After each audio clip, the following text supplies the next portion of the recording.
Hi, I'm Jim McConnell. I am coming to you from Light Elegance headquarters in Redmond, Oregon. Today we are going to talk about your Zippy. If we look at the shape or the size of the handpiece, it's important to note that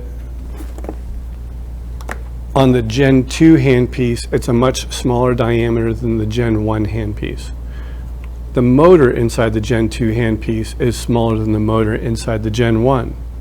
So when the motor rotates, the larger the bit and the smaller the motor, the more the bit's vibration could affect the ability for that motor to counterbalance the off weight of the bit itself.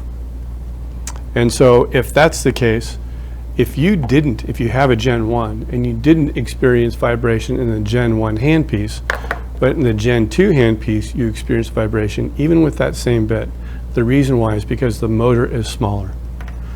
It's smaller because it's easier for you to hold, causing less fatigue and less soft tissue damage than the Gen 1. The Gen 1 is still a fairly small motor and a small handpiece, but not nearly as small as the Gen 2. So when you want to set this one up and you put the handpiece in, or the bit into the handpiece, change the direction and spin it. So you will hear, I'm not sure if you can hear it or not, I'll put it near the microphone. You can hear that that handpiece is making more noise. And the reason why is it's machined well, but the technology in the machining that goes into the Gen 2 handpiece is just much better, and so it's much quieter. Okay? So if you didn't have problems with vibration on the Gen 1 handpiece, but you do have vibration problems on the Gen 2 handpiece, physics will always win. The larger the motor will spin the larger bits better than the smaller motor of the Gen 2. The other thing is when you do use a bit, make sure that you clean and sanitize.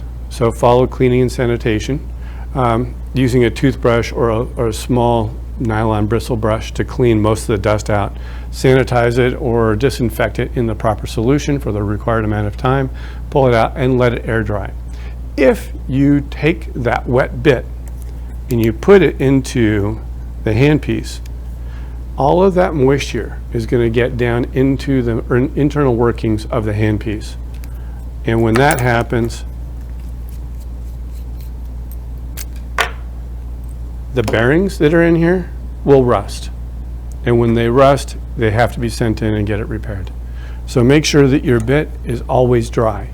If you are in a pinch and you have a client that shows up and you need to use that bit that is already wet, if you use our cleanser and then just dip this in a little bit of cleanser first and let the cleanser dry, the cleanser will help evaporate off the water and the disinfecting solution, and then it will be dry enough to put back into your handpiece once you no longer smell the cleanser.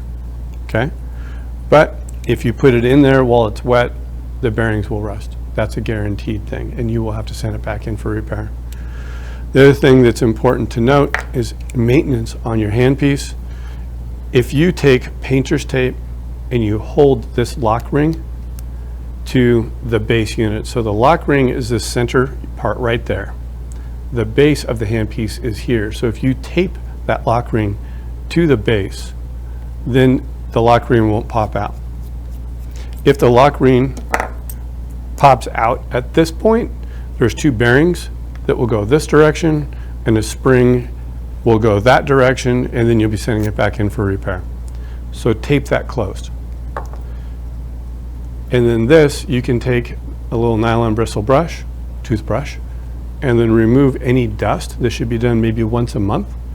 Remove any dust that might be on the end cap, and then you can use a different nylon bristle brush to clean the inside of the nose cone. And then when you reassemble everything, this little spacer ring is tapered. It has a narrow end. The narrow end goes on first, up against that bearing. Then insert it into the handpiece, put the nose cone back on, and give it a good tightening, just finger tight, but snug. So that would be just the maintenance you need to do on the handpiece, and about once a month will be great. One other thing that we need to go over is that if you have your handpiece and you have acrylic acid primer, or if you have like acrylic liquid, and you get it into the handpiece, it will ruin the handpiece. And you have to send it in, and I can get it all fixed up for you.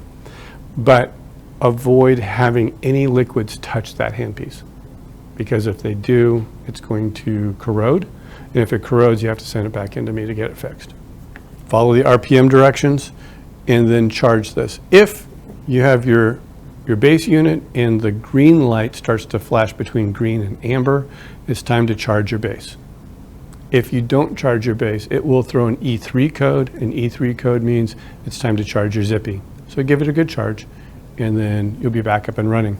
The E4 code, if it persists, like if you don't have the bit in too far, and you still get an E4 code, like I had earlier on the other unit that I was testing, if you get that E4 code, it's time to go ahead and send it in for repair.